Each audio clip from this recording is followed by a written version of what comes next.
Hey, how is everyone? How are we doing? I think the stream got a little choppy there for a second, so I'm hoping everything is fixed now. It looks like the levels are good.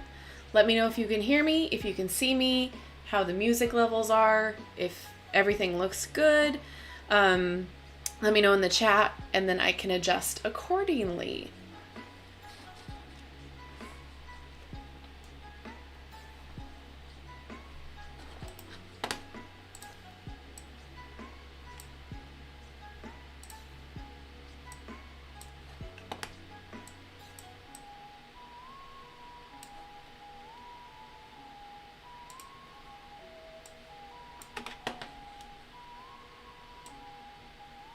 Awesome. Thank you, Love Music. I appreciate it. Technology has just not been my friend this week or ever.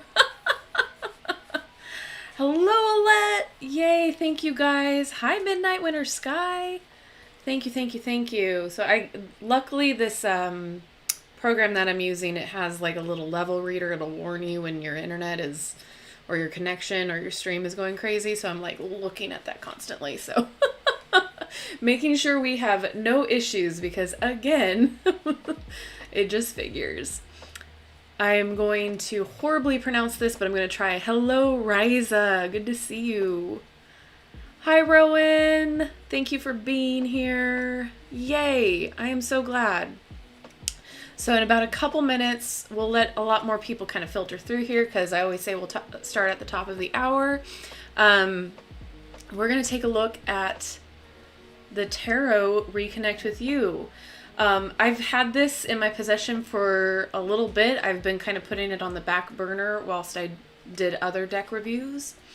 So we'll see how it goes. It's kind of hard to find right now, so I don't know if there's going to be a restock, but this one has a UK publishing mark. I know that Octopus Publishing or Octopus Books, they also have like other country access, so it's not on their publishing site right now.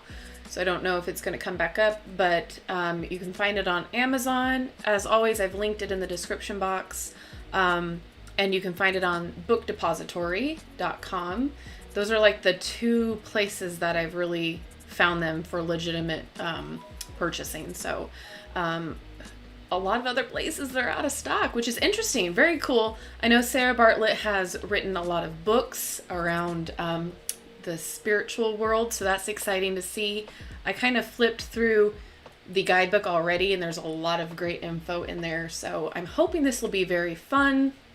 This is quite on the lower side of price range when its actual retail price is, so if you're getting it in other countries, probably not so much from what I've seen, but I think it retails for $20, something like that. So hi, Vanessa. Yay, I'm so glad you all are here tonight. It's a little chilly today. It's like the coldest day we've had in quite some time. We took the dogs for walkies and the wind chill was like, oh wow. You feel like you're on the coast. So yeah, it's been chilly, chilly, chilly. How is it in everybody else's neck of the woods? That's a saying we don't use hardly anymore, neck of the woods.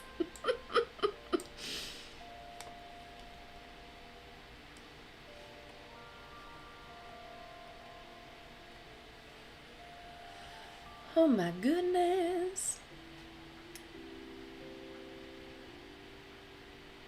Yeah, we'll see how the deck looks. Oops, if I don't destroy the camera first. I swear. Okay. Adjustments. You can see my incense over here. Okay, this is not going to work because you're snagged to my jacket. There we go. All right, it's going to be another night. Yay! Swear. Cold to comfy by noon. Listen, yeah, pretty much. It's like for us in California, we go through the whole seasons before it's the end of the night, like at least until winter hits for good. We go through like summer or spring, summer, and then fall, and then straight on to winter. Usually around November it happens, and now it's finally starting to just be cold. With no regards to anybody's comfort levels. Close enough to the woods? Nice. I have only been hiking a couple times, and it was definitely a feat to accomplish, but I miss it. It's a lot of fun. All right, with that being said, it is now the top of the hour, so hello, how are you? My name is Natasha. If you have not seen me before, welcome. It's fantastic to have you here. So today we are going to be taking a look at the Tarot Reconnect With You. This is by Sarah Bartlett, a comprehensive introduction to the tarot and illustrated tarot deck. So there's a nice guidebook apparently, and then there is a tarot deck. I think, like I said, flashed out there. Yay, it's gonna be one of those nights with the connection, it looks like. Anyway, hopefully we can get through it with no craziness. So I've looked through where you can legitimately purchase it. It seems like it's out of stock in a lot of areas. So with that being said, let's get into it. It's quite the interesting packaging, as it's like, it came plastic wrapped. But as you can see, we have like a book sleeve here, which I guess you can take it or leave it off of your packaging there. So here's the book, and it's quite thick. It's a nice little guide here. I went through it already a little quickly, but there's a lot of great information in here. So we have a lot of info about the major and then the minor, and then we have the spreads. So as you can kind of see here, okay, you did see it blurb. Okay. I'm going to keep an eye on it. It's going to always reconnect. So hopefully it's just the time frame that we're at, because a lot of people are getting home and logging on to the internet. So like I said, I'm working on getting faster, bigger, and better router and all of that. So I apologize in the meantime. So what is tarot? How the tarot works? So just a lot of information that is very helpful for a beginner. And then it goes into the minor. Lots and lots and lots of information. So we're just going to kind of flip through real fast so I can show you how much is in here. And then it will tell you about the major, going through the meanings. So before we go into all of those, we're going to do the flip through of the cards, but I just wanted to show you here we have a whole bunch of spreads and information on them. So working with it, how to lay out the cards. We've got 3-card, my priorities. Come on. My secrets, pros and cons. Then we got relationship dynamic, and then how we see each other. Lots and lots and lots of different spreads here, which is fantastic if you like using different spreads and kind of trying out new ones. Mystic 7 looks interesting. And then we have an index, so you can kind of go to your particular interest there. So we'll get back into the guidebook after we go through the cards.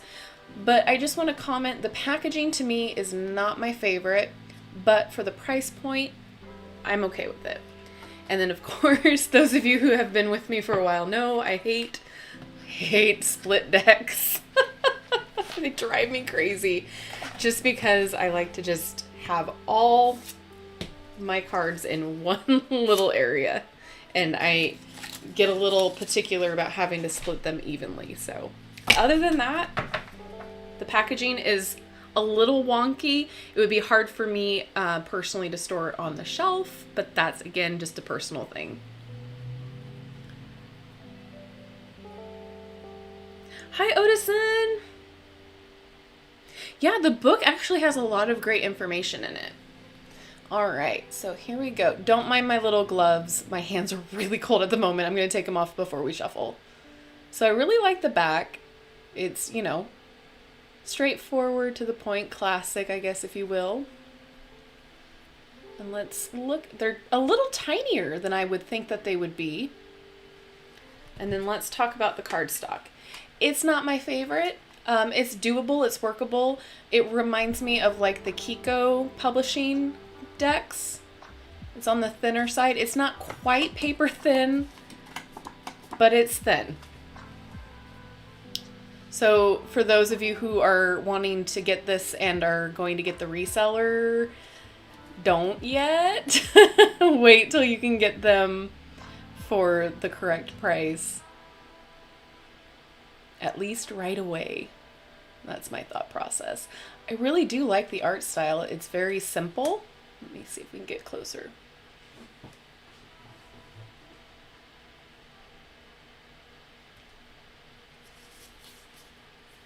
Okay, make sure they were labeled correctly. Modern, but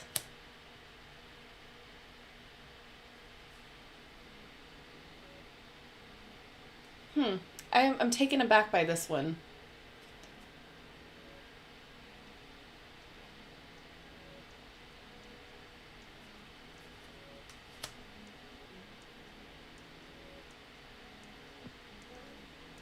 They would make really neat tattoos, actually.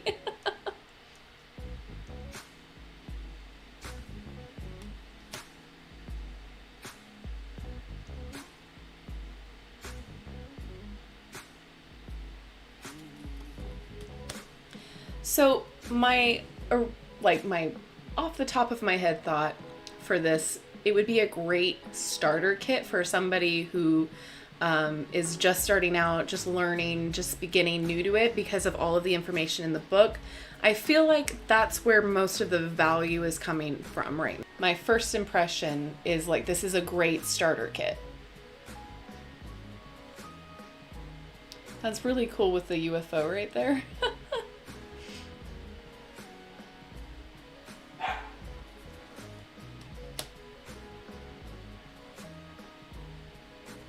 Yeah, the size is really nice. The art style is fun. Hi, practicing human!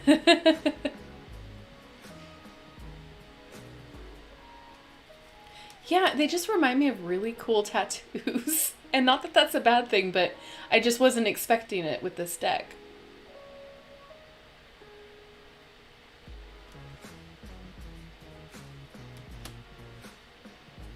Does anybody watch Gravity Falls or have seen it with Bill Cipher? Now whenever I see a triangle with an eye in it, that's all I think about.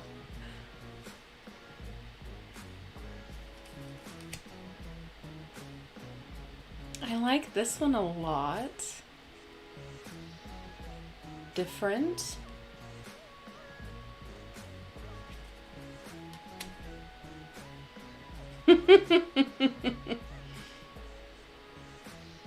I'm on the last episode of the second to the last episode of the last season. So my first watch through. Oh, glad. I thought I was the only one. I like this death card. That's really neat.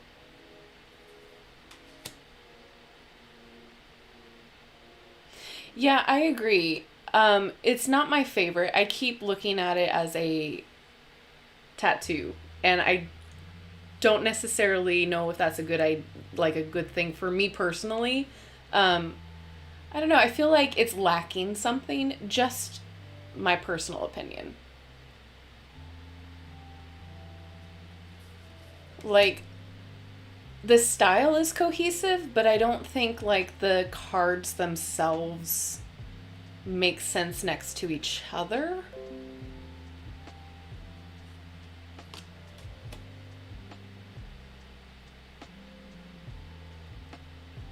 I don't know. Let me know what you guys think, what you're feeling so far. Don't get me wrong, it is beautiful. It's done really well as far as the art goes. But I don't know, like that's repeated.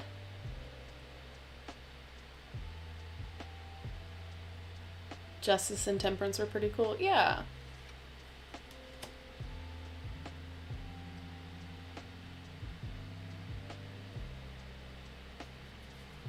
I'm curious to see the minors, to see if they're going to be a pip style or if they're going to be symbols with scenes or what's going on. I agree. I really did like that double card.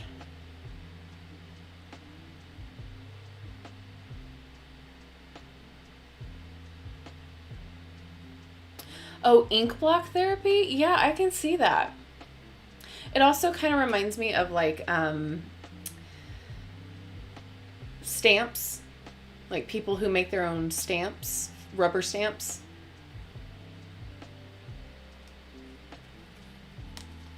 Ooh, this one's really pretty.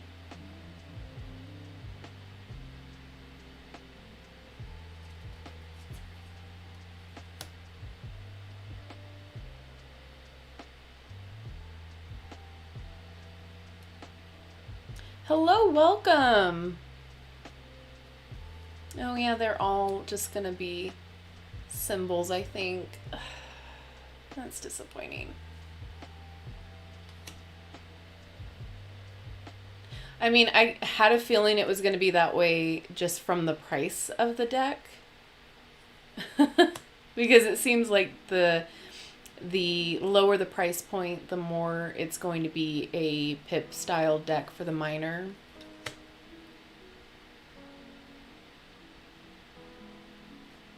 Oh, that's disappointing. And see, for me, I feel like this makes it harder for people to learn.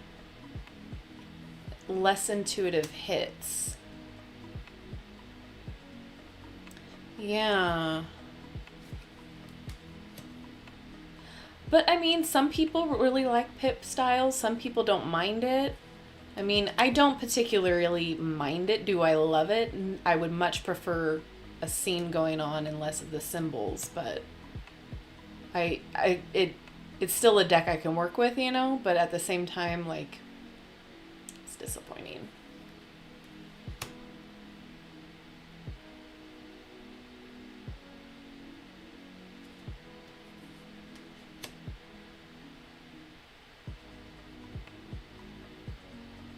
So small.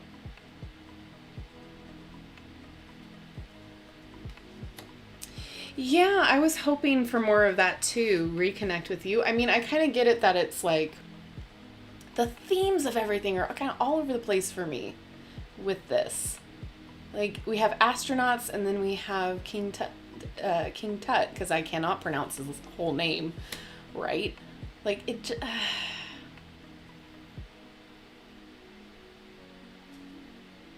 I like the idea for the trees, though. That's cool.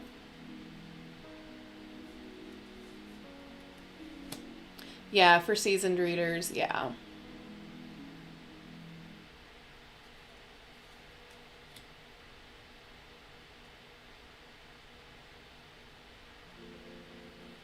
There are some really interesting and awesome depictions, and then we get this. I really wanted to like it, but I feel like this is kind of all over the place. It lacks cohesion for me.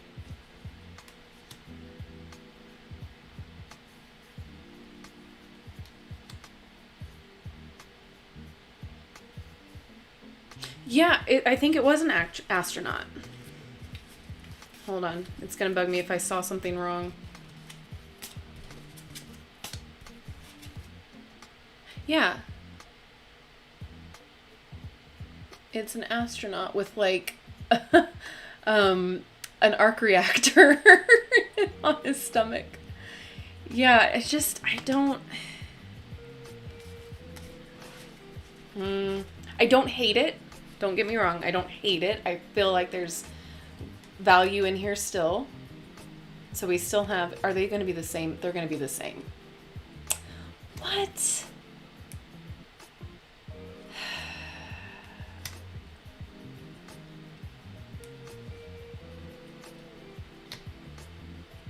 I am severely disappointed right now. This is really cool. This would make a fantastic tattoo.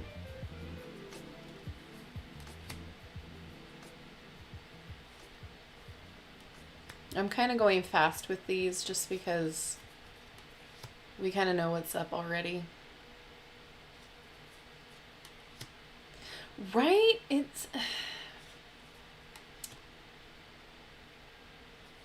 I really am a little shook with it just being like the same court cards, just different symbols. It makes no sense to me. Oh, but this one has yellow. So I guess there's that depiction. I guess they all had different, because the Queen of Swords had like a rose color.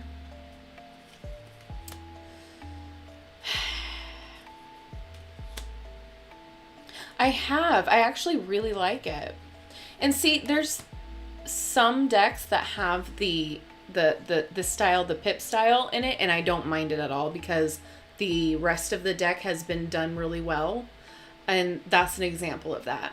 But when you are doing your whole deck with the same images, it's not really benefiting the reader. There's no distinction.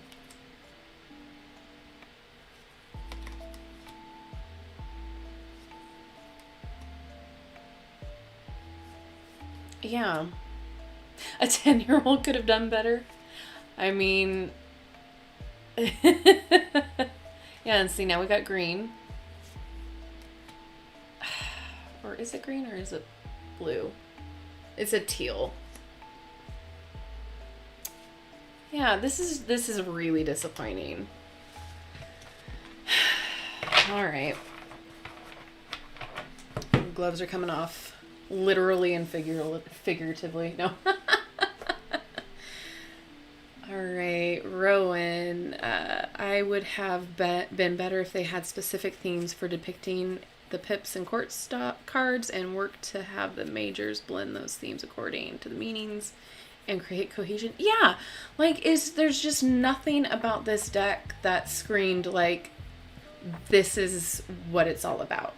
And forgive me, I forget who said it was a practicing human, but like, yeah, there's no, with the title, you would think that it would be more like, okay, we're going to look inward. We're going to work on self-care. We're going to work on just our personal connection with intuition and the divine. But I don't get that with this. But like I said, the guidebook has value. So I'm kind of torn. If you could buy the guidebook separately, then maybe there might be some value in that. But let's shuffle. We'll pull a card. We'll read from the guidebook. Maybe there's an explanation. Maybe there's more than we know about why they picked the images for the cards.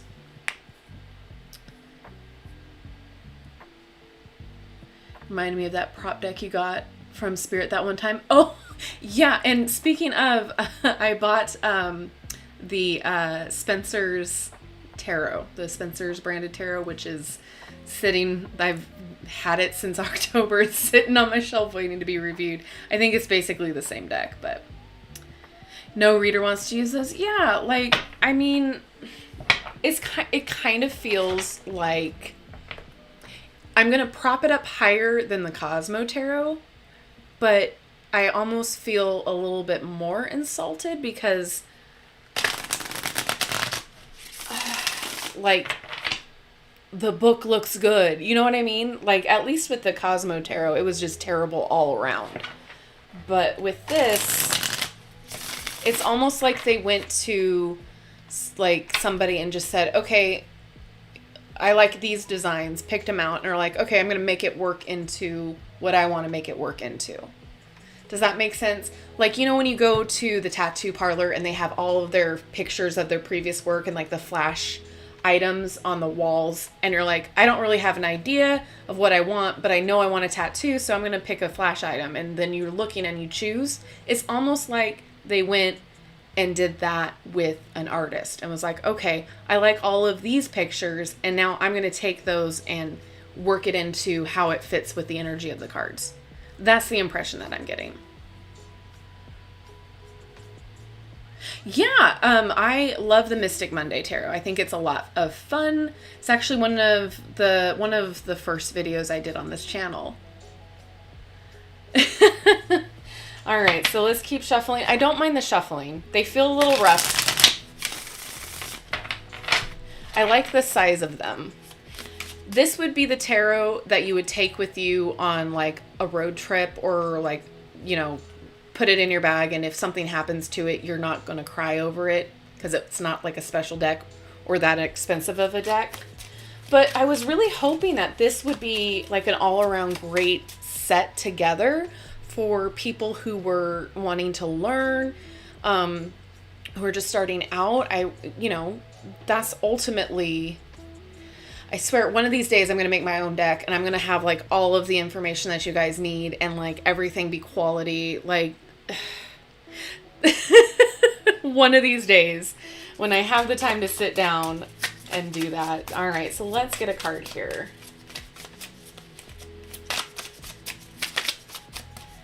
I mean, the shuffling doesn't bother me. I don't mind this at all. And if you can, it's like insulted.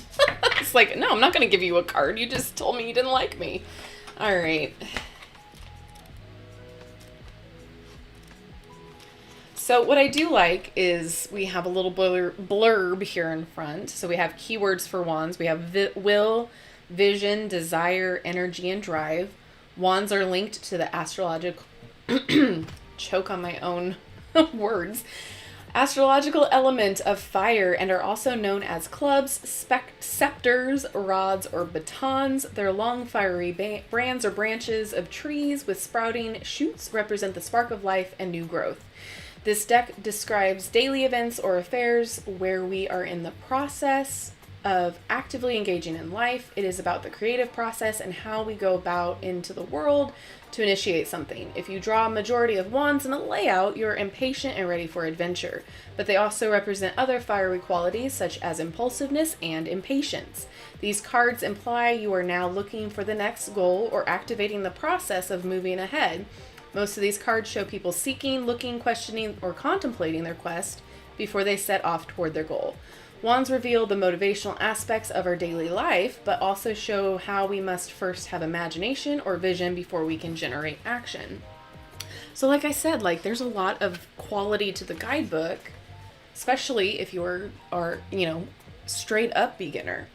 So here we have Three of Wands. We have keywords and then a little blurb. So the blurb says the Three of Wands, yeah, that's what we were looking at, shows you are ready to embark on a voyage of a lifetime. There's no looking back, only forwards, and when you draw this card in the you now position, get ready to pack, or at least to prepare yourself for the unknown, and, with a little foresight, work out your routine in advance.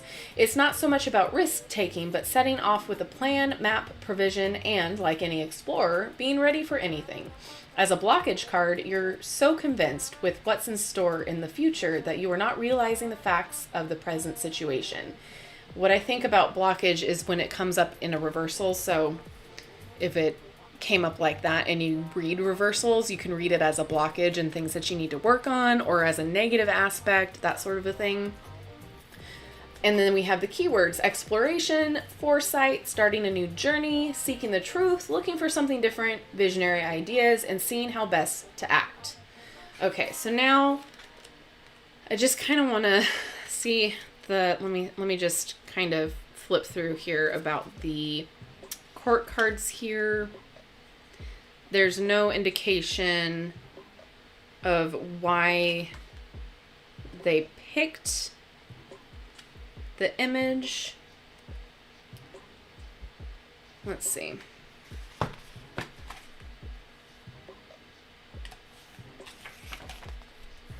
We do have charts here, which is also helpful, but nothing about why they picked the image. Okay, and then let's see. Let's choose Temperance, since that's kind of ambiguous.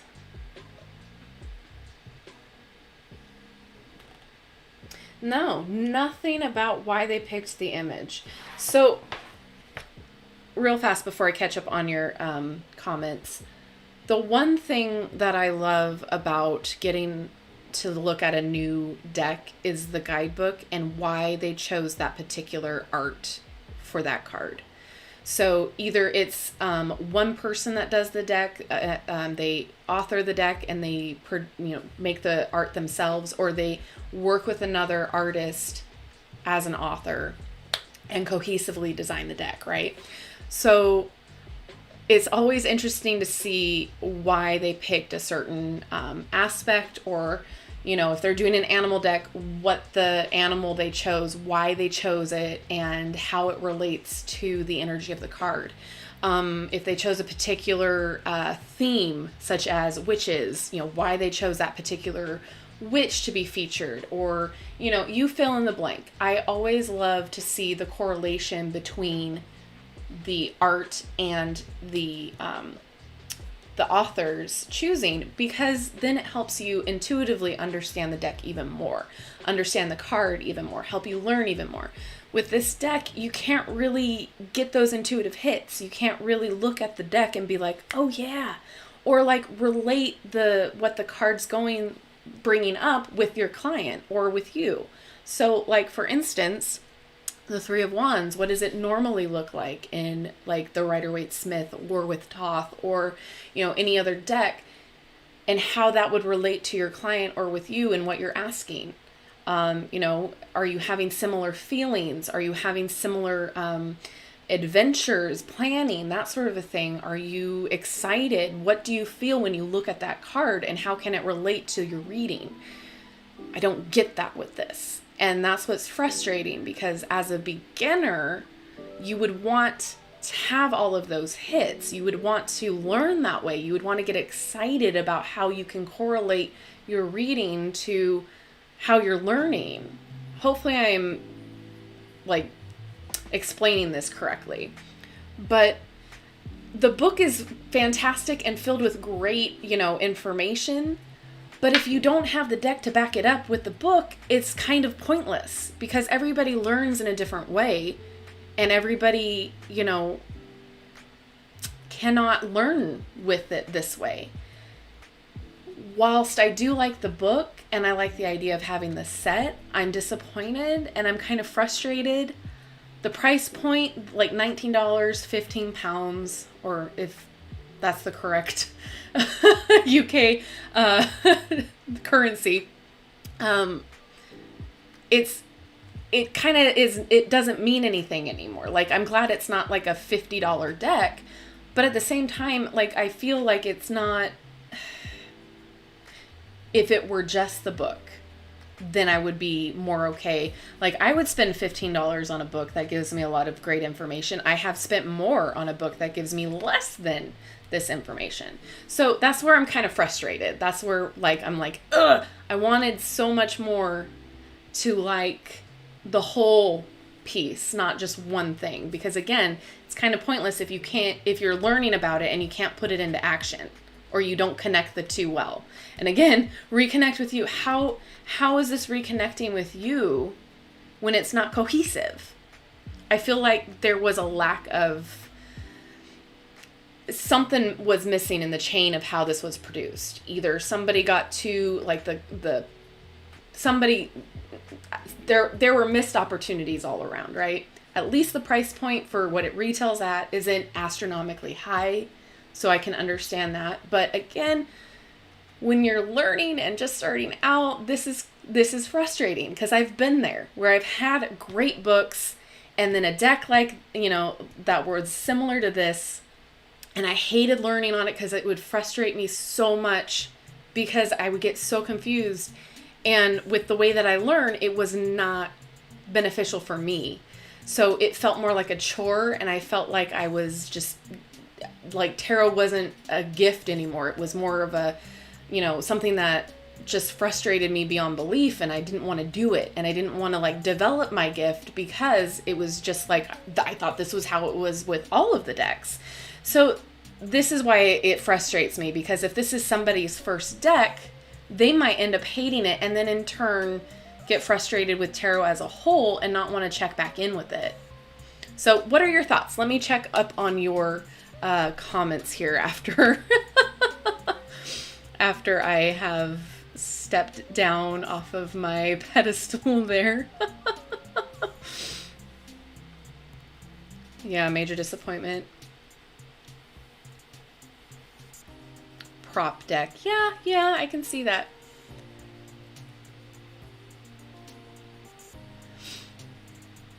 The background, yeah, and like the back of the deck is really cute. I mean, again, there are a lot of aspects of this that I could get behind if it were more of a cohesive thing here. It's just, it's disappointing. Like Tarot 101 too. Yeah, that's what I'm saying. The guidebook, Rowan, the guidebook has a lot of great points to it. That's why I'm so frustrated. Like,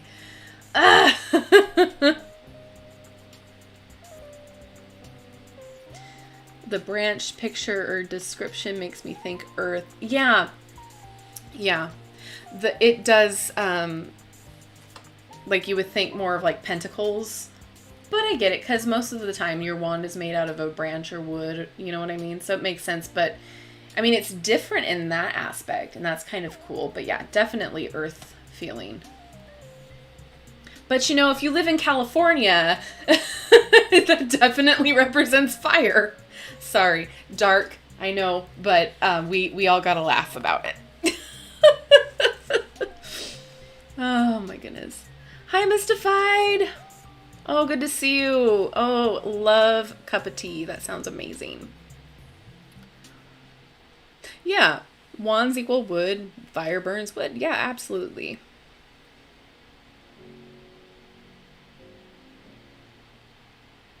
She immediately returned it after she was done checking the cart. Ah! You know what? That's probably why it's not available. No, I'm going to stop. I don't want to bash the creator at all, because like, obviously there's some things that have gone awry. And I don't mean to bash. I don't want, to send hate or anything like that to the creator, because obviously she's doing something right. She's written a lot of books and she's successful, and I love that for her. However, this just it missed the mark on so many levels for me. But like I said, the book, fantastic, awesome. So maybe the next try that this creator has, maybe it's find somebody else that can work with your creative aspect. Because I did notice that illustrations are credited here by this site. So that's why I'm wondering if they just were like, okay, well, we got this all written out. All we need are images. So let's go see what we can find or collaborate with to get the images. That's kind of how I took it.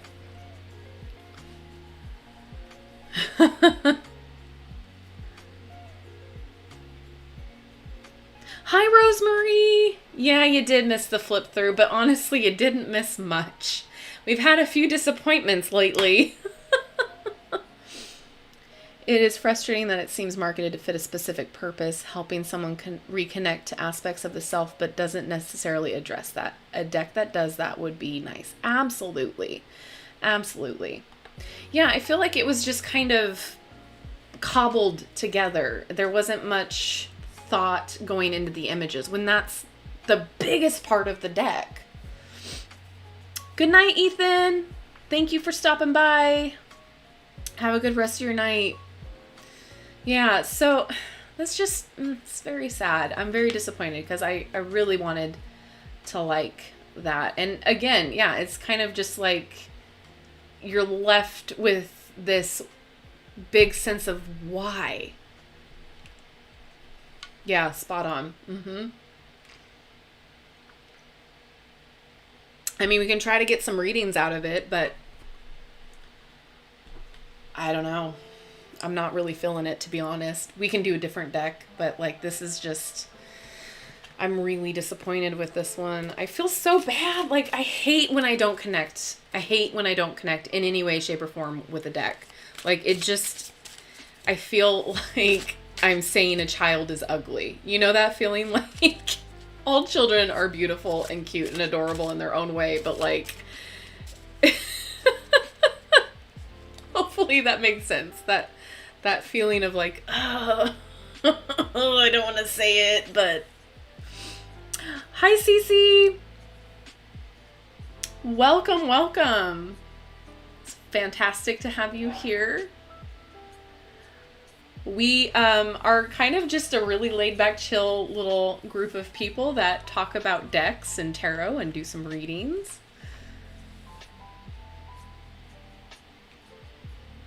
Love that new people are coming in. That's fantastic.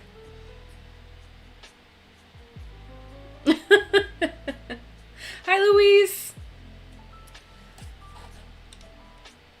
Yeah, so I mean, are we all on the same consensus? Like, this was a big disappointment?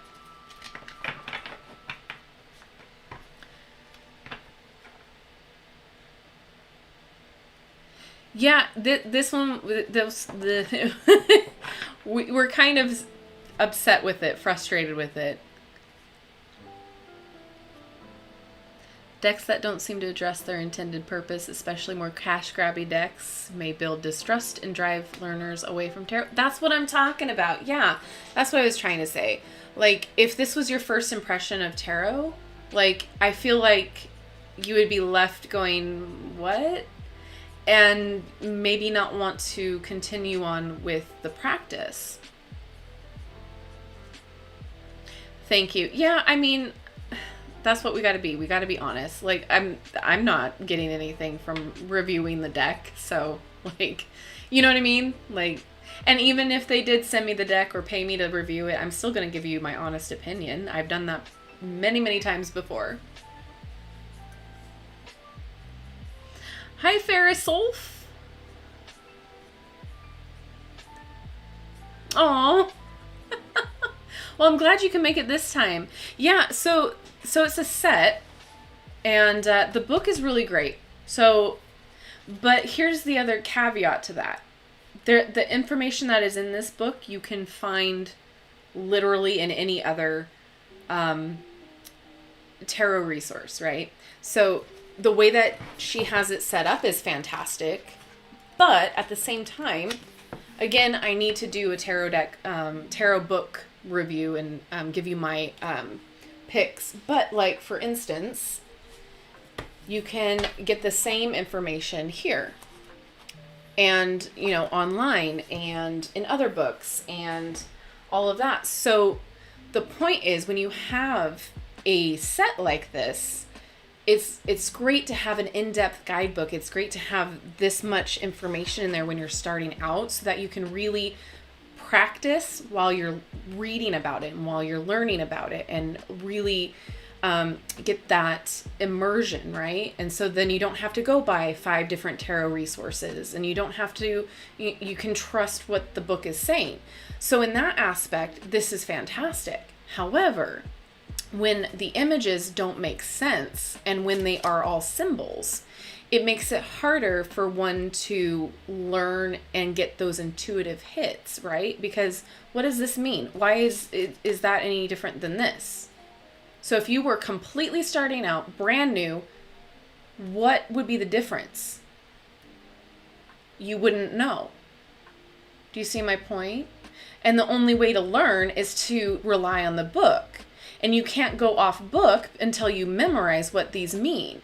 And how is that learning? And how is that using your intuition, right?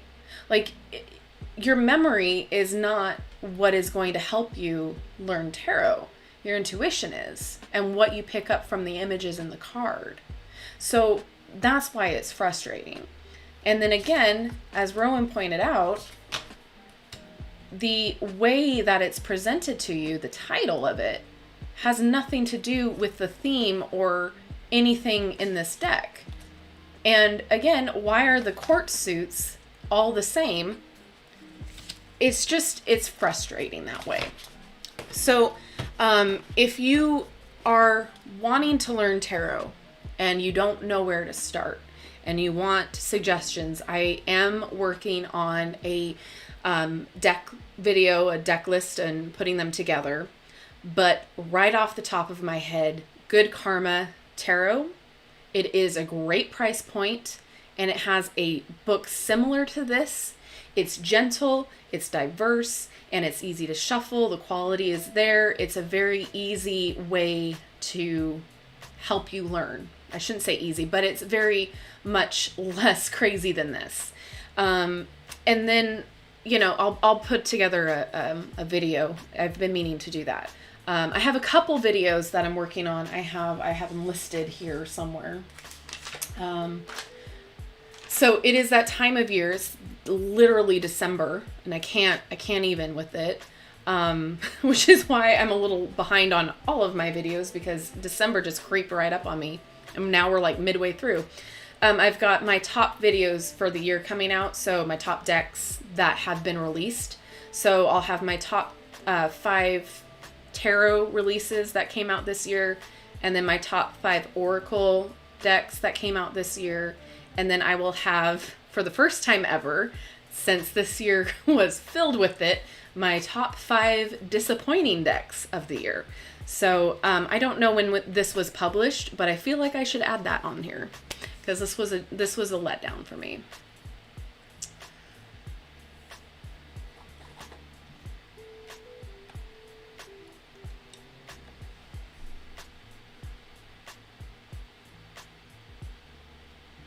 Yeah, exactly. Project Ruin Life.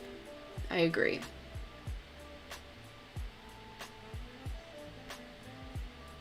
Yeah, like you would put the cards down and never come back to them. Yeah.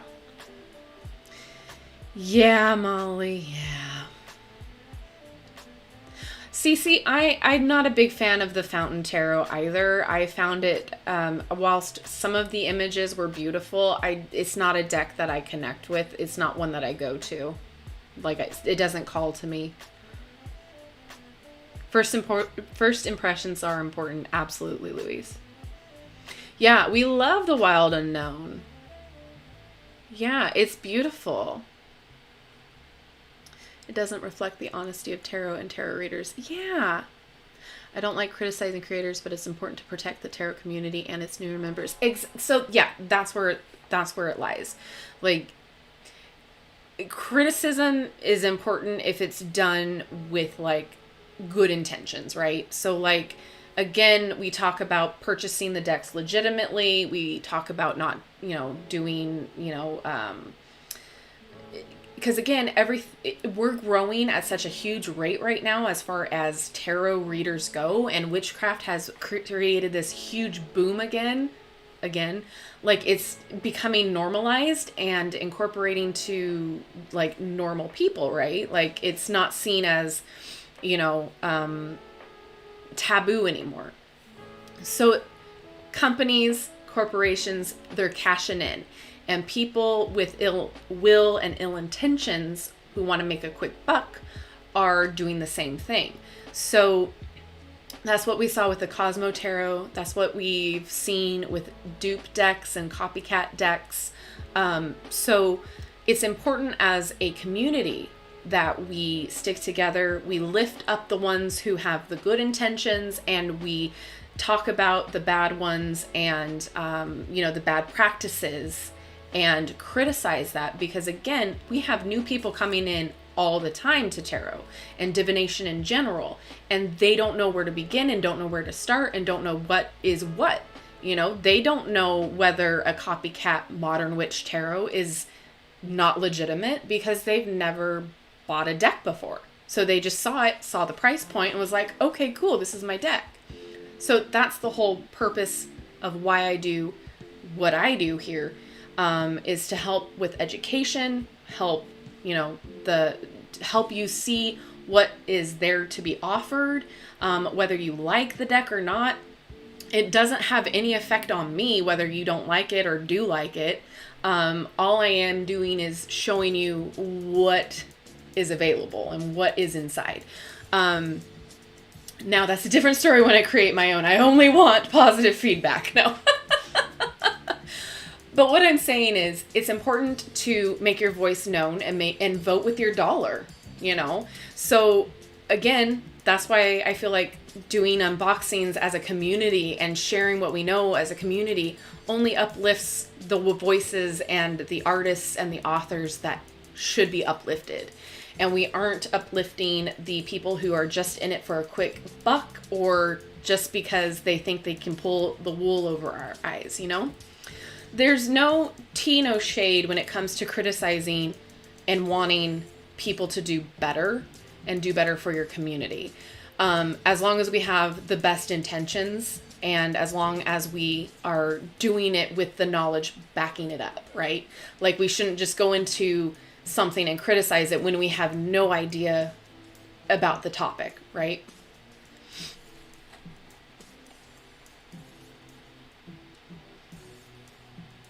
Yeah, brownie points on the book for sure.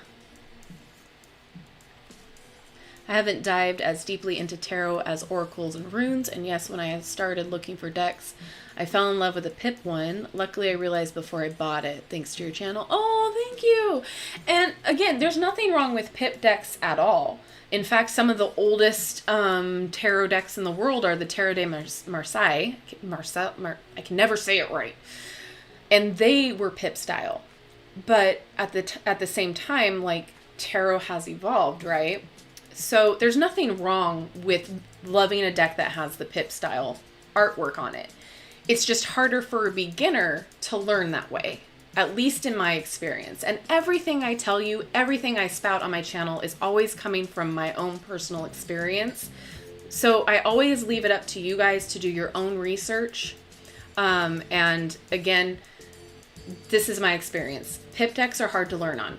So there's nothing wrong with falling in love with the art style, falling in love with the deck, and learning that way. As long as you love like the whole rest of the deck and the guidebook, you'll be fine because you'll want to learn on it. And you'll have resources available to you to help you learn. However, it's not the most ideal way to do it. You're back, Ethan. Yay! Yeah, exactly, Lourdes. Yeah. Yeah, the worst for beginners. Yeah.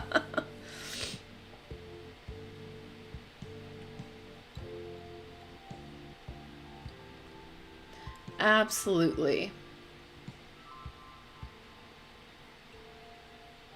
I find that text only can get easily misinterpreted. Absolutely. Absolutely, absolutely. I absolutely love the Disney Villains deck. Like, it's no joke. I love it. I use it a lot. But it's also because I do really like Minerva Siegel, who authored it, and I am a Disney adult. And no shame in that. I love Disney more than, breathing sometimes. So the fact that the two were married together like that has been a dream come true. So, and it was done really well, in my opinion.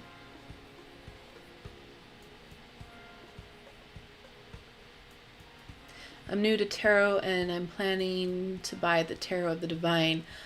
Absolutely beginner friendly.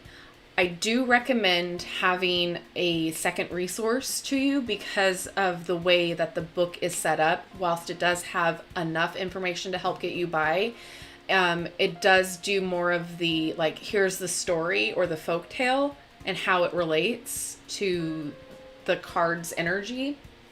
So I do recommend having like a second resource if you're a beginner, just in case it's a little difficult to understand that way. It's always good to have a backup resource, right? But absolutely, I think it's fine for beginners because the way that the art style is in the cards helps with your intuitive hits. It's a beautiful deck. It's one of my favorites. It's important that we be the resource that many of us did not have when we started our spiritual journeys. Preach. Speak the truth with love and out of love. Absolutely. I just bought a deck from Amazon. All of the images displayed on Amazon are the majors. When I got the deck, all of the minors were pips, but it just felt lazy. I sent it back. Oh, Project Refined. What deck was it? I'm interested. I'm curious. Yeah, the childhood nostalgia, absolutely. I sure wish that companies would be very clear about whether their decks are PIP or not, but currently, from what I've seen, they are purposely hiding that. And hence the channel. It's one of the reasons why I started doing this channel. Well, not this channel, but the videos that I have done. Because that's exactly why I got frustrated. Because you don't see any images other than the major, and sometimes no images whatsoever on the packaging. So you don't really know what you're in for. And then when you have titles such as this one, you can interpret it in many different ways. Again, you're left wondering. And once you open a tarot deck, like words Natasha, once you open a tarot deck, if you buy it from like Barnes and Noble or from your local metaphysical shops, you can't return it because you have opened the plastic wrap, and so they can't resell it. So usually like CDs, DVDs, video games, once you open that seal, you cannot return it.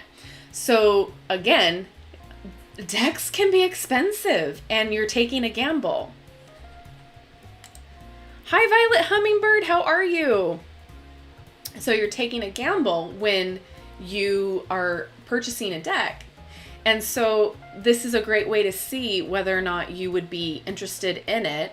And I don't mind because I'm kind of what you would call a collector, I guess, now. So it doesn't bother me when I order it and I'm disappointed. I mean, it does, but it doesn't. You know what I mean? Because this is now my job. But for somebody who saves up money and is excited to purchase a brand new deck, and they go out and then they get it home and they see that this is not the deck that they thought it was.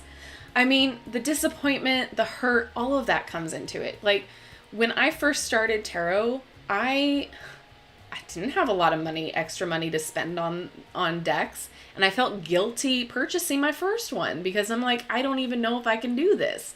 And at the time it was a $20 deck, which is not that expensive, but for somebody who was trying something new and didn't know whether or not it was going to be, beneficial, $20 extra at that time. I was still in, where was I? I was in school at some point. Like, I don't have the extra money to waste. So that's the point. So we need to hold people to a higher level. And we need to hold people accountable to their community. Just like that Cosmo Tarot. Like, that was just a blatant cash grab. And we need to make sure that, the less we have of those, the better. And we need to make sure that we vote with our dollar. Much with everything else in life, voting with our dollar counts. I'm glad about the boom and the openness happening currently. It gives me hope and joy. Like, people are coming out of very close-minded thinking. Absolutely. It got a little scary there for a second, at least in the US. But I feel like with the age of the internet and with how much information we can easily access now, it's less of a taboo because we know that it's not like, we're signing a pact with the devil and, we are talking to evil things and doing this, that, and the other. Like, it's less taboo because we're able to find more information and learn at our fingertips about what this is, much like with any other community. And so having a more open and honest community and the education that's available there is fantastic. But at the same time, just like with any other trend of anything, a corporation is going to look at that and be like, how can we make money off of this? Because there's something going on here and I want to make sure that I benefit. So we have to make sure that for things like that, we are extra critical and we are extra diligent about what it is and, how it came about.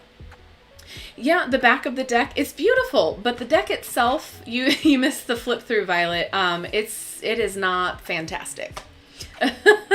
It's quite the opposite. It was very disappointing. Yeah, I liked the Nightmare Before Christmas. I don't connect with that as much as I do the Disney villains. Because I think I like how she did the Disney villains deck better. The way that she incorporated all the characters, I feel like I connect with that better. And I feel like with the Nightmare Before Christmas, I only really take it out around Halloween through Christmas to play around with it now.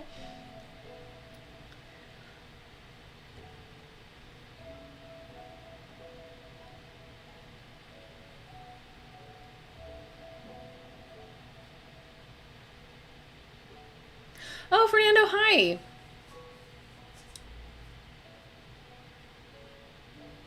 Well, that's cool. And that's what I'm saying. Like, some people really do like the pip decks, and there's no shame in that. There's no tea thrown.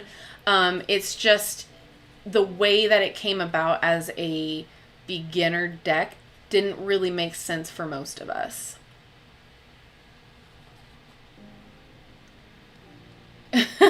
Laziness. And I mean, there's a lot of people that just phone in things too, in every aspect of careers. Oh, the Millennial Lotteria. I really want to check that one out. I know of the Lotteria, just the original, which looks interesting. And then I saw that one and I'm like, oh, I wonder how that is. That's awesome. If you had to pick only one tarot deck ever, which would you choose as your favorite? Yeah, it's too hard to answer. So I don't know if I could. I don't know if I could. My instinct is to say the Everyday Witch Tarot, just because I'm like immediately like, that was the first deck that I was like, okay, this is my jam. I love it. Like, everything about that deck I connected with. But at the same time, I really love my Disney villains. So let's see. I love how cultish the art is in the deck. Oh, you were talking to Fernanda? Okay, cool.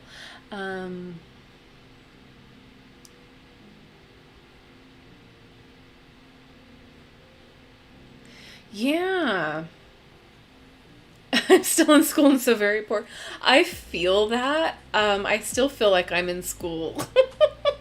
But yeah, like, no, I feel that. Like, as much as I love this, it is not a career that I ever thought I would have, and it is a struggle sometimes.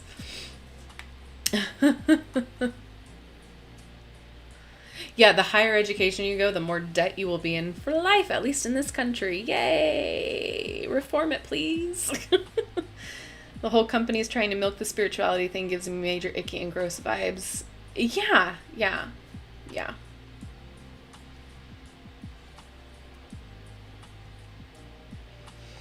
Yeah, I have that same thing. Like, I have decks that I use for specific purposes or for specific clients, and the Everyday Witch is kind of just one of those that I pull out for anybody. Verbiage, Natasha, that I will take out and use for anybody. But I still have other decks that are more deeper spiritually. If I'm looking for more of like shadow work, I'll do a different deck. There's just a lot of different purposes. Or sometimes when I'm like, okay, what deck do I want to use? A specific deck will call to me at that time. So it just depends. So that's why I'm like, I could never get rid of my decks, even the ones that I hate, because I'll always find a reason to use them. But I do also really love a cheap deck. I love like there was that one that I reviewed that I found at like Marshall's or TJ Maxx or whatever. It was like $5.99. I did a video on it. I use that deck as an altar deck. Like, I will pull cards for their energy to use on my altar, because it's beautifully done, but it's just not something I would use every day in a reading. They're really big cards, and the foiling is so much that like I couldn't read with them every day. But also, if you find a really cheap, inexpensive deck that, you don't care about to like keep pristine, it's great to use for spell work too. Like, if you want to take one, fold it up, put it in your bag and take it with you to travel with, or stick it in your car in your visor. Or, if one spell calls for you to burn it up, like I've seen spells like that before too. Like, you're not really gonna miss like having that deck, right? It's still the same energy, it's still the same representation. It's just you're not paying $30 to rip up a deck. So there's benefits in all of the different price ranges, all the different types of card decks, but this one specifically wasn't fantastic for me. Hi, Grace!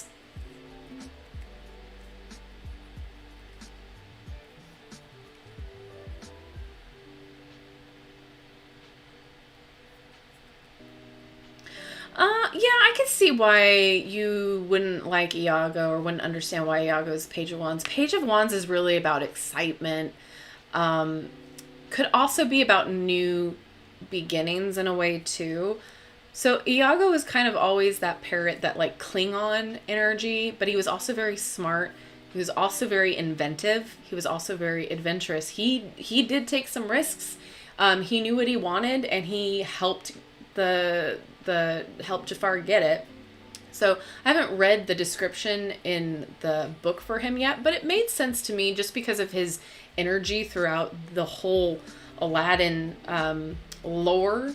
He's very go-getter in that sense, imaginative. He likes adventure. So it did make sense to me in that way. But I could totally see why it could be confusing. But yeah, Dr. Facilier is one of my favorite villains. It was perfect. Oh yeah, the Everyday Witch Mini. I have it. I don't use it that much just because I can't shuffle it very well. It goes everywhere. I travel with 4 of my favorite decks with me at all times and not include the Oracle deck I'm working on. That is great. Yeah. Like I'm always I throw, whenever I go somewhere that, like if I'm going to a friend's house or I'm going to visit family, I will throw like at least 3 decks in my bag. Because somebody will always ask, hey, do you have your cards on you? Can you do a reading?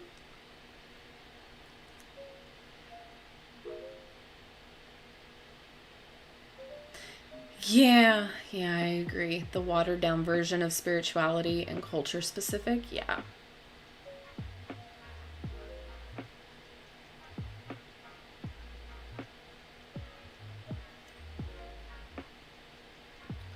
Aw, that's sweet, passing down decks. There's a lot of really good decks that I've seen lately that could be beneficial for any age range. Like I really did enjoy Tarot for Kids, the deck. It was a great price point. It was like $16 retail. And the cards were fantastic. The book was great. It was just enough information, and it was done in a way that kids could easily interpret it. Fantastic.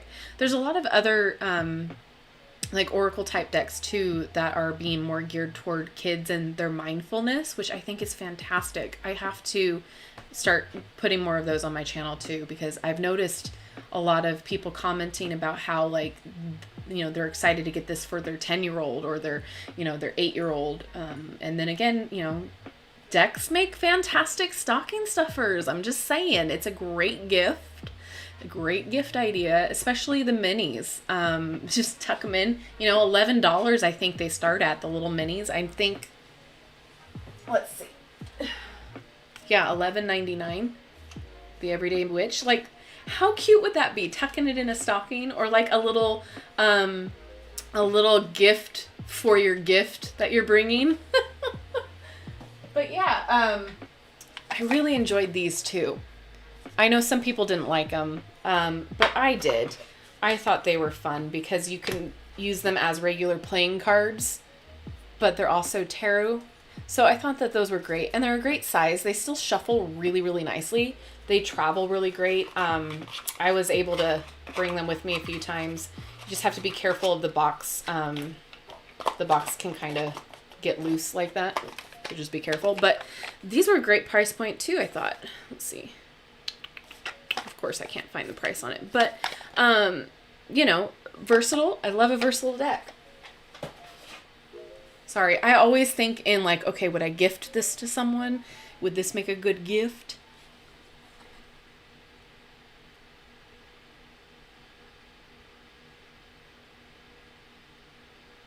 Oh,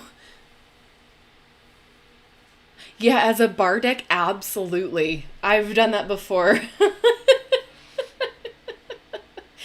drunk tarot. I have a few friends who watch the channel, and they're just waiting for me to do like a drunk tarot night on the channel, like a live and drunk. And I'm like, we don't need to see me get messy. Like, we really don't. I'm already messy enough as it is sober. I suppose individuality and card choice is what resonates with a person. I know some decks I just can't connect with, but others I just swoon over, guided by my heart. Absolutely. And that's why I say, like, I hate that there are decks that I don't connect with, because, like, obviously that was somebody's passion project. At least most of them are. And, you know, I feel like I'm not liking somebody's work of art or their passion, right? But at the same time, if you don't connect with it, you don't connect with it. That's why there are millions of different opportunities and different options for your deck choice. And so I think that's great too, that we have those options now, because again, way back, at least when I was starting out, there weren't very many places that you could purchase, and there weren't very many places that you could go to safely to find what you were looking for. And then when you did, it was very minimal selection.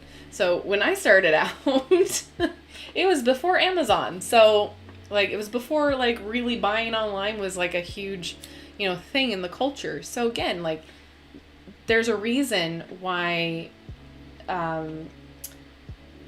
we talk about how it was in the past as compared to how it is now, because times have changed. And a lot of times they have changed for the better, but at the same time, I feel like there's a lack of, I don't want to say respect, but at the same time, it does feel like that. It feels like a lot of the decks that I have been seeing that are coming out or that we haven't been connecting with are kind of just phoned in. And it's like, okay, well, here you go. Like, this will make money because somebody's going to purchase it. So that's where the critiques come in, the criticisms. Let's see.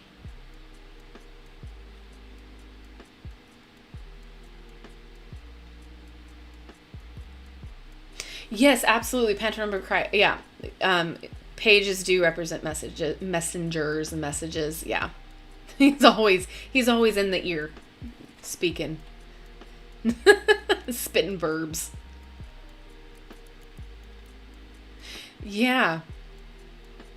Yeah, I've had plenty of drinks spilled on cards, and I've wanted to cry. It's not the best. And speaking of Disney, like, peep the shirt, man. Like, actually, no, it's a sweater. Let's see. So we definitely represent the Disney in the family here.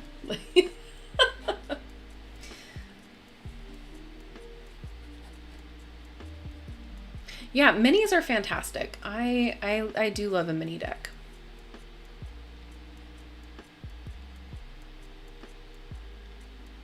Oh, she's only 2. Oh my goodness. That's such a fun age. Oh my God. I have a niece who's 2 right now. It's so much fun. Very much into Frozen.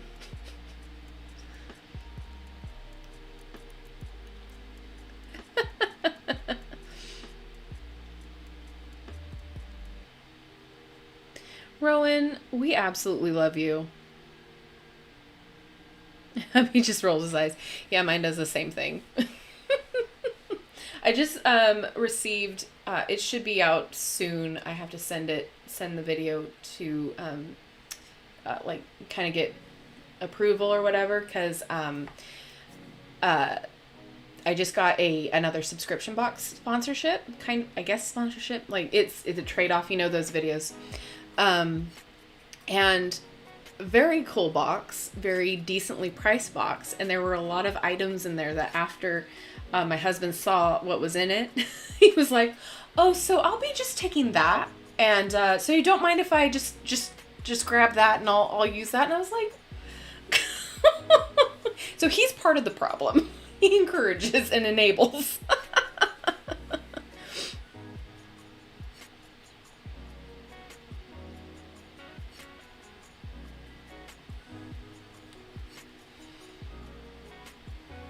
Yeah, absolutely. Hi, IT guy.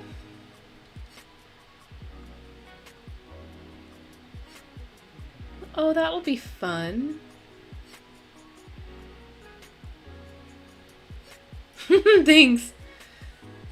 I love my sleep. I love sleep if I could get it. I am a natural insomniac. Like, and what sucks is this time of year, this time change that we have, this stupid daylight savings time change, when it's in the winter like this, once 5 o'clock hits for us here, like even at 4 o'clock, it starts getting dark now.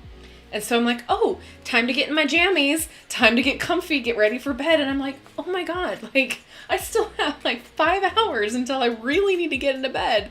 And, you know, it deflates your motivation. And so I'm just like, I can't with this anymore. But yeah, I would love the sleep. I have to force myself to sleep. It's a fibro thing, and I'm learning an ADHD thing. So yeah, it's just one of those, what is it going to be today, situations. Hi, Parth. Good to see you.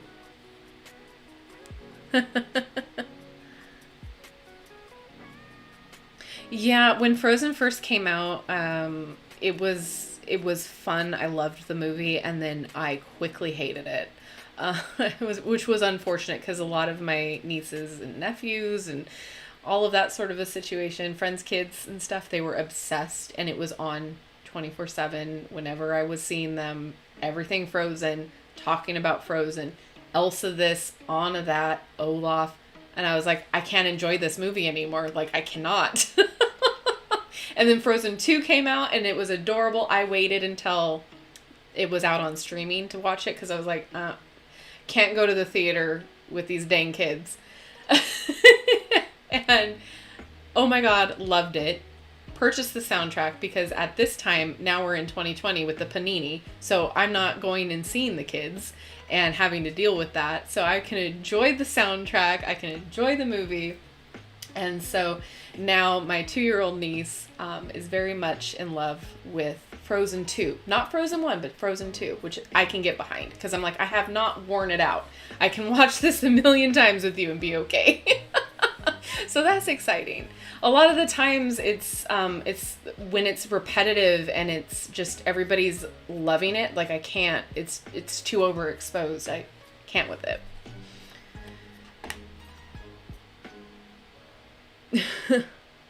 Aw, 3. Aw. It's a fun age. Nails are looking done now. Girl. No. So, I had to paint them because they were bugging me too. And I was like, oh, I'll paint them. I have an event this weekend, so I wanted my nails to look somewhat decent.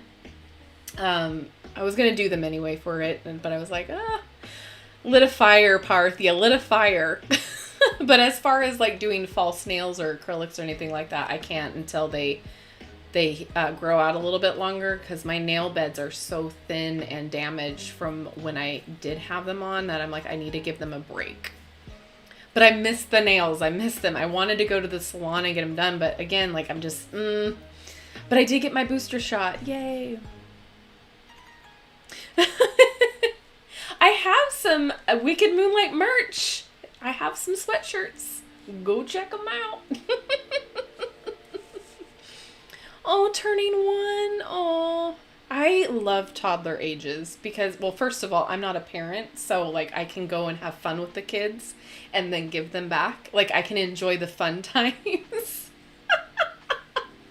And so when they start getting like sassy, that's fun for me because it's hilarious. But then I'm like, I'm not the mom, so like I don't have to reprimand or scold or but like I can have fun with the sassiness. I love it. So yeah, toddler age is the best. I have so much fun when they're that age because like they're starting to walk, they don't talk back yet.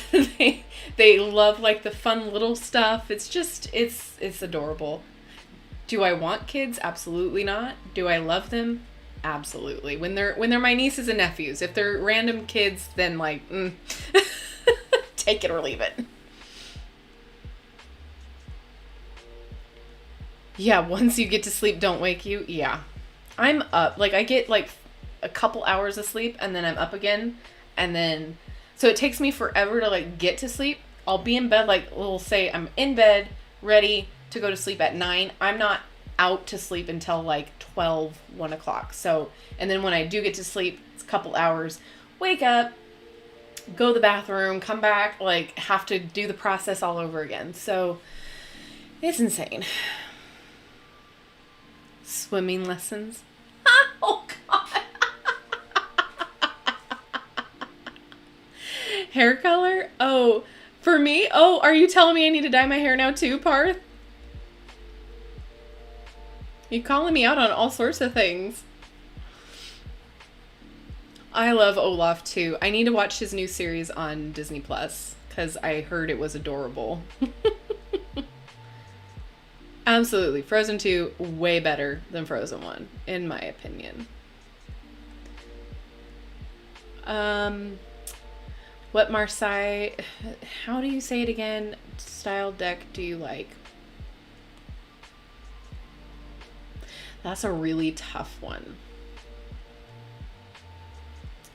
So I learned on Liz Dean's Golden Tarot, and I think that's as close to the traditional Marcel or I can never say it right, so please forgive me. I said it once correctly, and now I can't say it right ever again. It's really close to like the traditional, like old version, close enough. That's the one I learned on. So I'm going to say that just because it is sentimental. But there are pretty decent ones out there. I do really, really like the Luxe Umbra. Oh, where is it? This one. So this one was a French deck, I believe.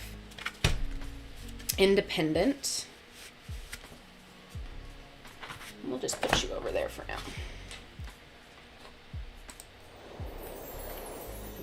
So I did a video on this one. It's absolutely gorgeous. It is based on that style. However, it is not the same the same traditional style at all. This back is everything. And then it's just gorgeously done.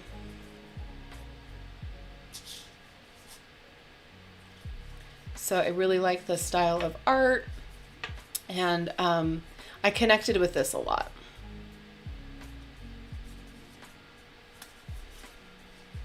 It was quite pricey too, so that was my only issue I had with it, was that it was expensive. However, the quality is really nice. Like, it's worth it just for that alone. The quality, the way that it's rendered, it's just beautiful. So that's probably going to be my answer.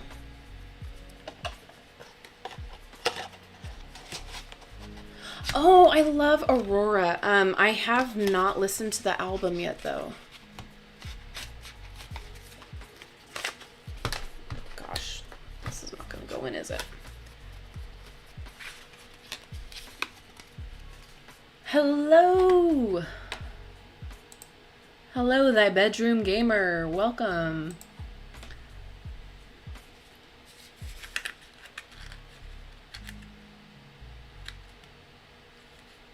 There's a new Betamax trailer out. I've not been on Disney Plus.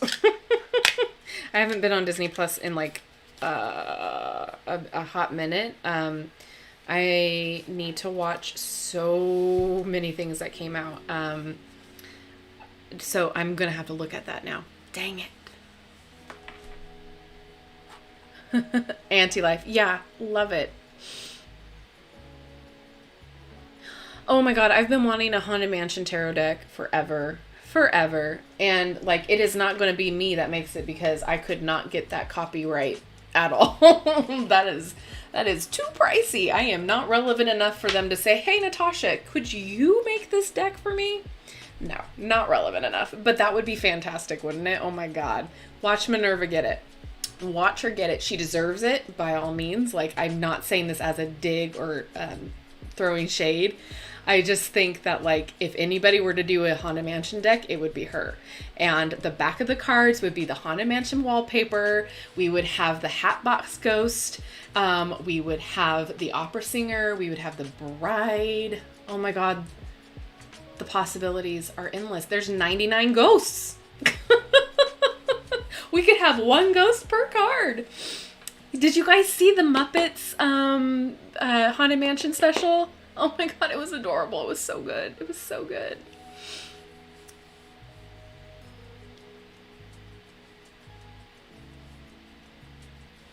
Aww, that would be amazing, Rowan. I would love that for you. I love when you pull from the shelves. It's like, what is it going to be right now? That's so funny. Oh. Yeah, it is a beautiful deck. The Naked Heart Tarot, that has been on my list for a while. And yeah, it is expensive. And so that's, nobody had like requested it. So I'm like, I'm not going to go there yet. Just because nobody has talked about it in the comments or through our lives or anything. So I'm like, I'll wait on that. But yeah, it does look beautiful. There is going to be a Hocus Pocus deck, and your girl Minerva is definitely doing it. You can pre-order it now. It's going to come out next year? Next September, I believe. And then her Alice in Wonderland, Disney Alice in Wonderland deck just got pushed back again. So I think it'll be in January now. Yeah, Madame Leota is the ultimate. She's my favorite. I have her pretty much everywhere. Like, everywhere.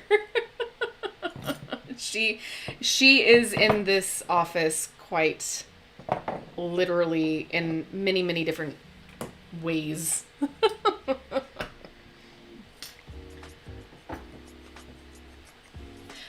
My sister-in-law went to Disney World, and I told her, I was like, look, the only thing I want you to bring me back is any Madame Leota merch. Like, if you can find any at Disney World, because I've never been, bring me back something Madame Leota. And she brought me back a shirt, and she brought me back socks that had her on it. She's like, I've never seen socks that had Madame Leota on it before that they had there. I was like, no, me neither. And this was their 50th anniversary socks too. So it had a lot of the different characters that they've had at Disney World throughout the years. But anyway, I digress.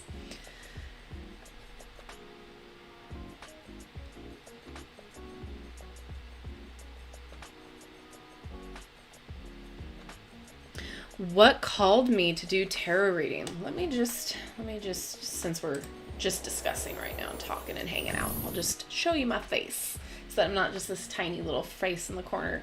What called me to do tarot reading? So the long story short was I've always been interested in I'll just say the mystical, right? As a kid, I had imaginary friends. I've had ghost experiences, whether it was energy, ghost, I don't know. It was paranormal in some way, shape, or form. Like, people think I'm crazy, or I should say normal people, normies, muggles think I'm crazy when anybody talks about ghosts or having ghost experience and stuff like that, because most of the time you can't explain things away.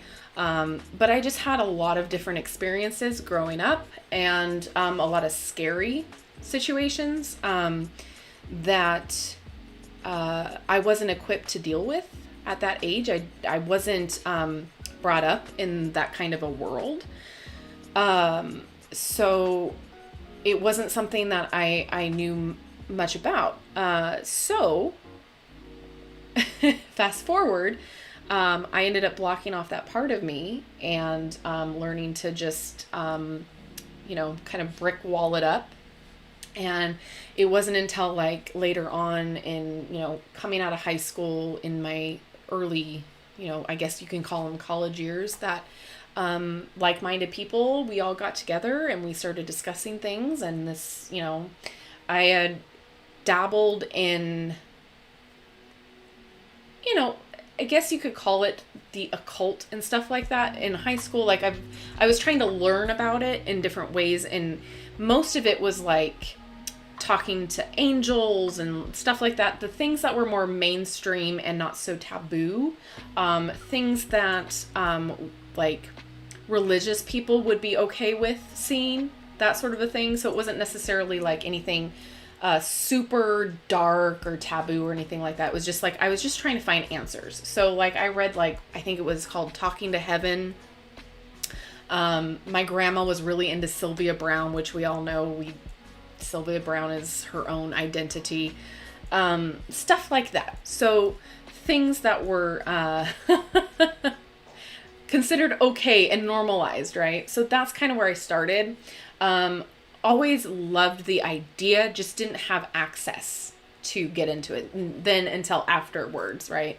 And so talked to friends. We all kind of talked about it, and we're dabbling in it and figuring things out. And that's when I started to fall in love with it, because it wasn't the Ouija board. So family members were okay with it. And then grandma was like super into it with me. She actually went and saw, I'm like spilling her secrets, but it's okay, grandma. It's all right. She was actually someone who went to tarot readers and stuff. So like, it wasn't something that was forbidden or anything like that in the family. It was kind of normalized, but we all kind of rolled our eyes at it in that way, you know, like, oh, grandma, you know.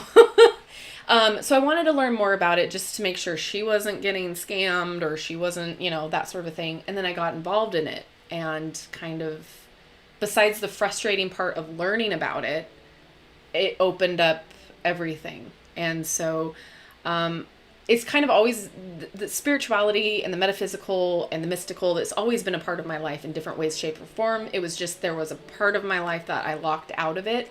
And then I kind of got dived into it again, and things are opened up. I've learned a lot since then. I've learned how to put up protection and walls, and learn to not be afraid of certain things that I think for the most part, I thought I was going crazy, you know, like I have a rational mind like most people. That came out weird, but like I'm more of the scientific mind. I like to back things up with facts, with rationality.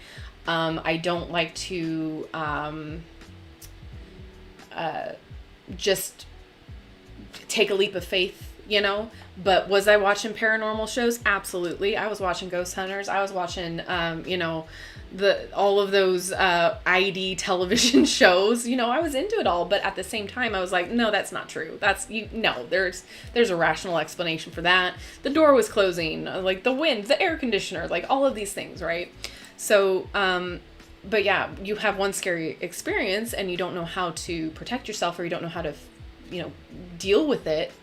You start denying, you start, you know, shutting down, and that's what happened. So now, luckily, I've learned more. I have progressed, obviously, and I know how to kind of go with love and with intention. And whereas before, it was kind of like there were always different things at play that had happened for those specific situations that I wasn't equipped to deal with. So I said that there was a long story short, and it turned into a long story, but that's what you get with this channel.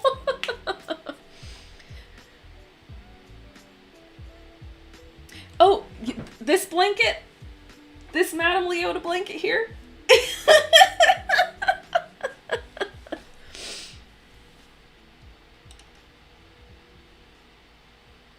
Yeah, Spirit actually came through this year. Spirit Halloween.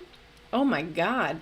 I didn't think that they would have any of that. Like, I was super shocked, and I was like, okay.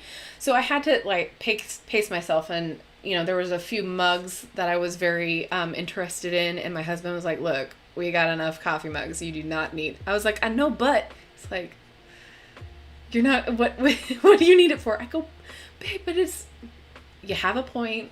I won't get it, but a blanket. I sure needed a blanket. Hi, Tian. Welcome. Thank you. The Idiom Oracle deck. That sounds familiar. I'm going to write it down, as I do with most things you guys suggest me, and I'll look into it. Let's see, Arboridium.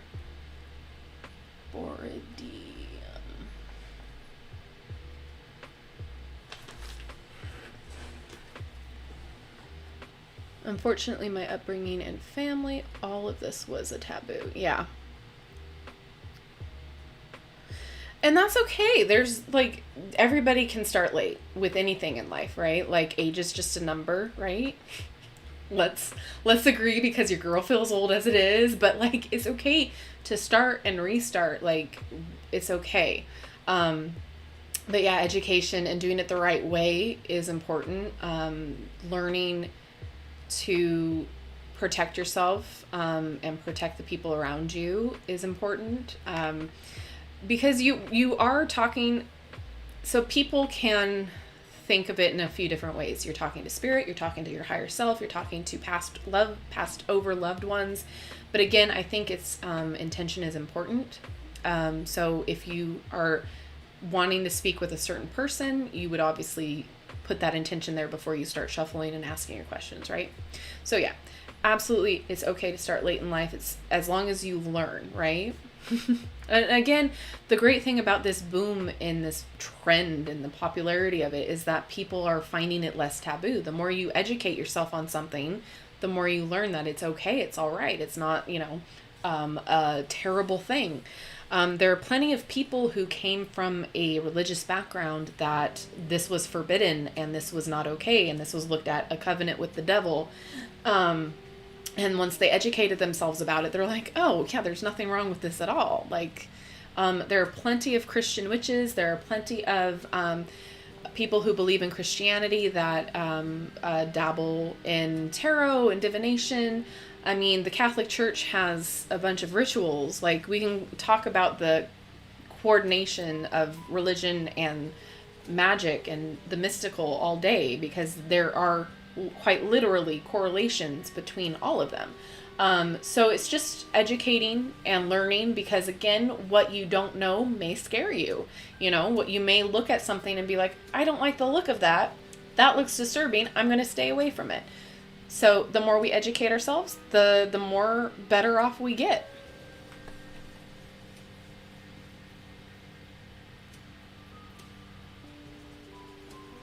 Oh, yeah, Luis, I have it on my door right now, because I didn't know where I wanted to put it, and I thought about the altar, but my altar does not have space for it right now, so I have to make sure I have space. I absolutely love it. I have the card somewhere. I brought it up somewhere. If you like the idea of a handmade broom, this is the company. So that is the broom that is on the door. Stunning.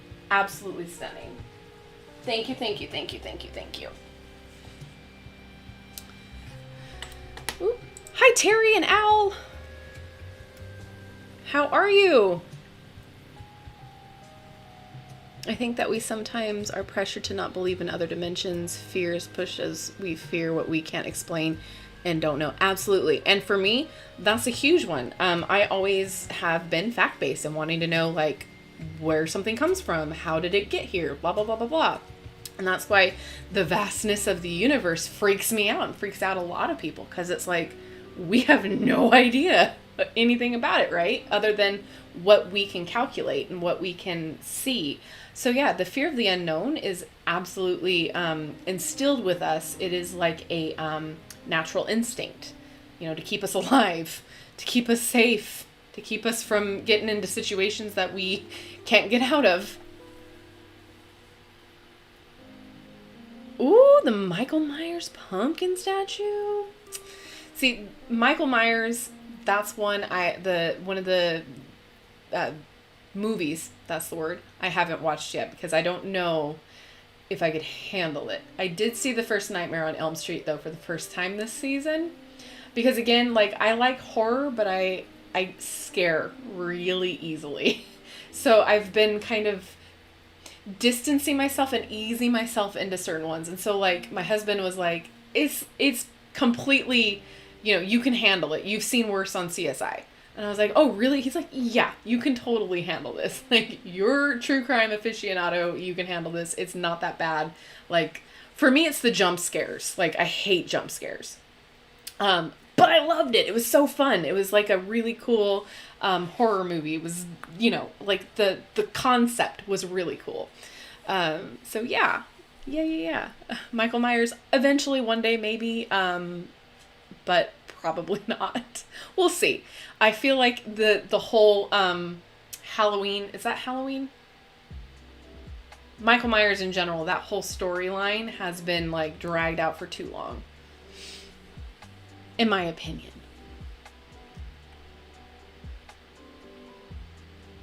When those precious trinkets fall into your eyesight, gotta have it. Absolutely. Oh, it's the same blanket. Yay.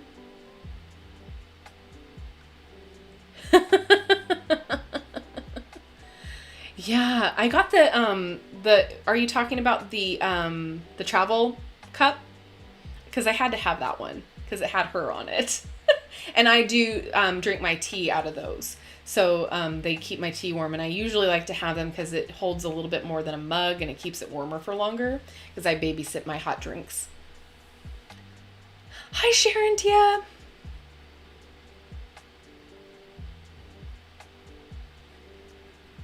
Oh my God. I am so sorry to hear that. Wow. It literally meant that, didn't it? Jeez, I'm so sorry. Hello, K-Dog. Good to have you. Oh, I have another deck I gotta add to my list. Okay.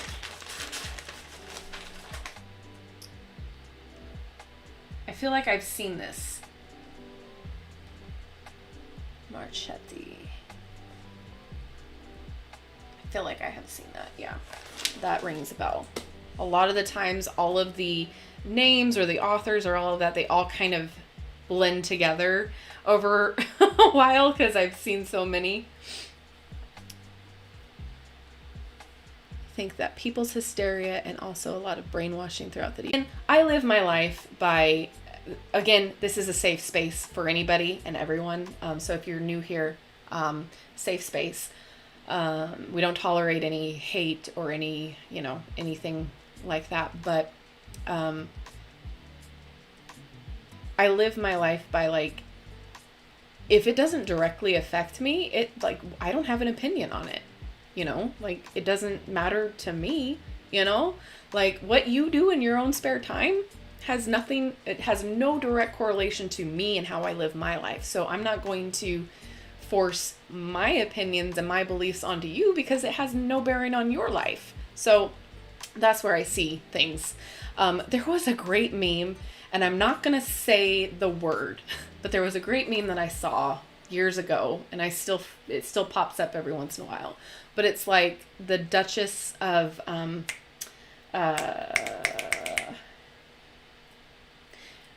what's that 1920 show that everybody got into, and it was Dame anyway, doesn't matter, besides the point. It was like, it said like religion is like a phallic member. You don't put it in my face. Don't show it to me, and don't tell me what to do with it. I don't want, it doesn't matter to me. Like, because sometimes I feel like that's the thing. Like, everybody wants to preach and get you indoctrinated into their religion and their belief system. And that's fine and dandy when you want to share what you're passionate about and what you love. However, when somebody is telling you, I'm okay, and you continually do it, that's when it feels like that meme. Don't tell me how to live my life, and I won't tell you how to live yours. That's essentially what that meme was going for. And I was trying to be very careful with how I worded it, and I'm probably going to get slapped on the wrist for that through the YouTube gods. But that's essentially how I feel about it. It got rammed down my throat so much growing up with everybody's different religions. And so I'm like, it leaves a bad taste in my mouth, personally. But I have no problem if you guys practice any of those religions at all. As long as you are harming nobody else or yourself, I don't have an issue with it. As long as you're open-minded, cool. Like, again, everybody's entitled to believe what they want to believe. And so again, this is a safe space. But yeah, as far as me personally, it's not something that I subscribe to.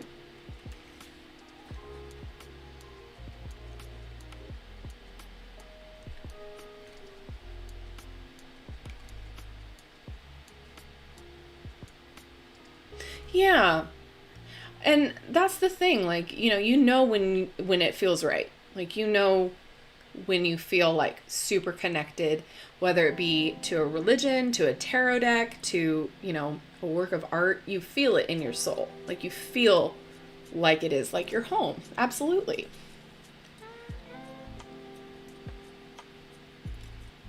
Oh, absolutely. It's generational trauma. Generational trauma for sure. Systemic trauma, if you will.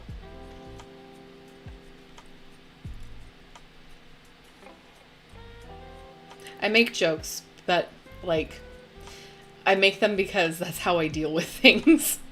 I have to laugh about things, otherwise life is too depressing. Like, obviously things are serious and take them seriously, but at the same time, that's how I function and how I deal with the world around me. Is I laugh at everything.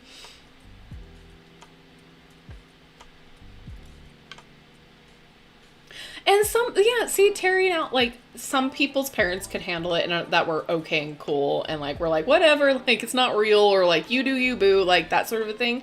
Cool. Mine, no. Mine were like, do you really want that? Do you really want to, like, tap into that? You don't know what you can open up. There were a lot of people, too, like, you will open up portals to hell. You cannot do tarot cards. And I'm just like, I don't know who to believe. Because again, at the time, like, what resources did I have? I had the word of mouth. Don't open that portal to hell. You're gonna talk straight to the devil. Okay.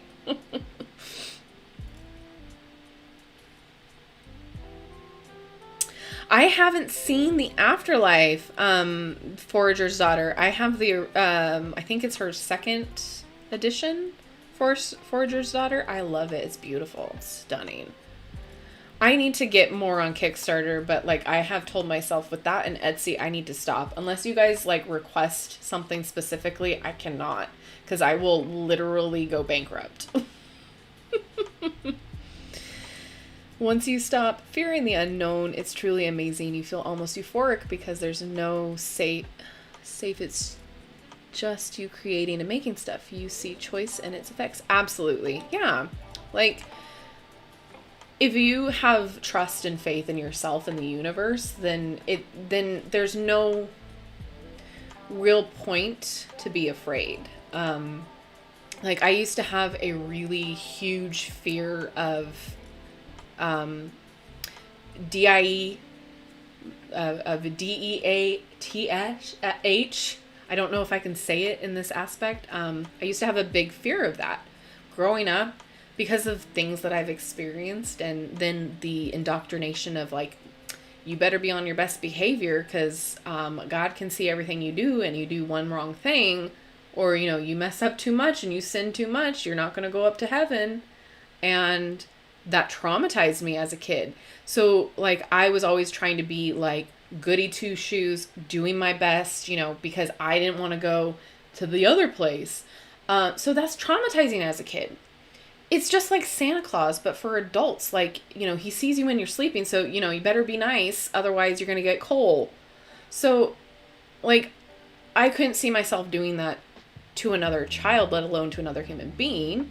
But I digress. Again, what I mean is, like, I used to have a big fear of that because of that situation. And so, again, there was a huge unknown. Like, when do I know if I'm going to get to heaven or hell? Like, how do I know if I'm being good enough? How do I know all of this stuff? Like, it's just, not okay.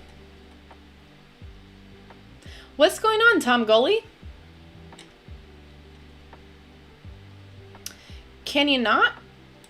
Like that's cool and all that you are trying to be disrespectful, but yeah, not okay. Let's see. No, absolutely not. How do I frickin'... No, we're not gonna go there. Report.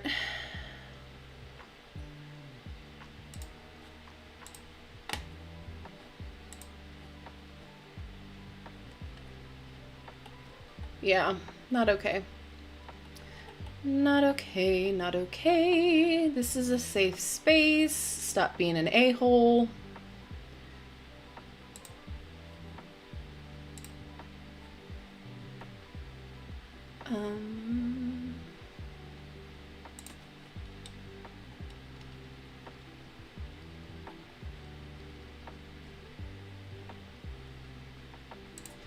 Dude.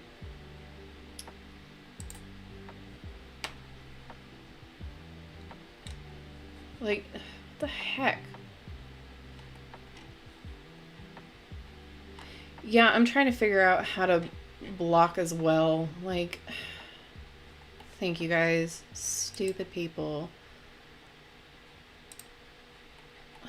I hate that type of stuff. Like, why you gotta ruin things for people? Why do you have to ruin things? Let me see if I can do it on... because I'm using a different program, so I don't think I can... Yeah, I don't think I can block him, like, officially block him. God, I love stupid people.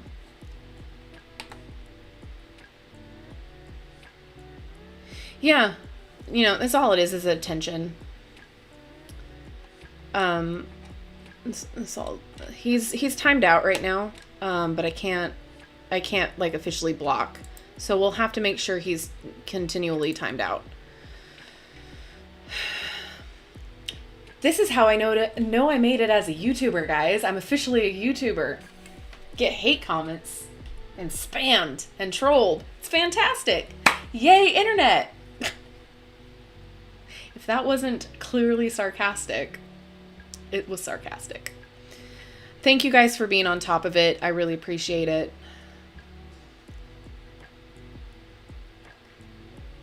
Thank you guys. Stupid. Like, if I feel really pathetic, like, if that's your night, if that's what you do with your time, like you have nothing better to do than to just spew hate and troll. Like, y'all must be really thirsting for attention. Stupid.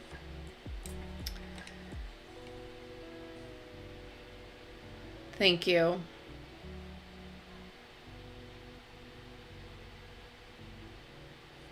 Oh, lovely.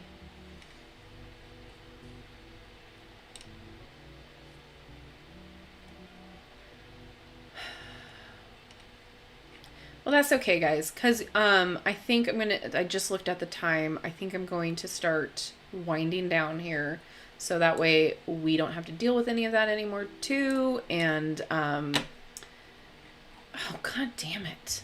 Sorry. All right.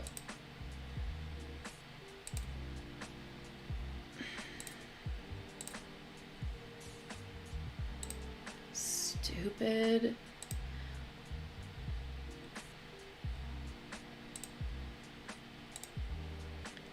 Like, really? Like, why is this your night, dude? Like, literally, you got nothing better to do? Like, I honestly, I'm going to be the bigger person and feel sorry for you. Like, ridiculous.